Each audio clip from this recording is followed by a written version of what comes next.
तो खेसारी लाल यादव का एक कल गाना आने वाला है, जो कि मतलब आज 4 तारीख है, तो 5 तारीख को मतलब कल एक गाना आने वाला है 5:45 सुबह में, जिस गाने का नाम है ए चुनमुनिया। तो अब देखते हैं, आने के बाद ही पता चलेगा कि गाना कैसा होगा। और तो बस अब गाने का इंतजार है।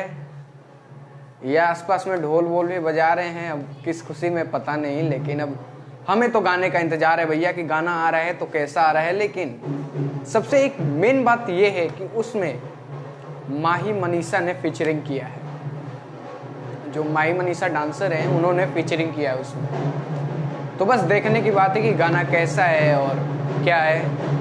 तो बस आज के लिए इतना ही, मिलते हैं किसी नए वीडियो में और किसी नए टॉपिक के साथ। हाँ, एक बात और वो गाना आ रहा है बदनाम म्यूजिक ऐसा करके कोई चैनल है, जिस पे सिर्फ आप लोग यहाँ देख लो 800 सब्सक्राइबर हैं।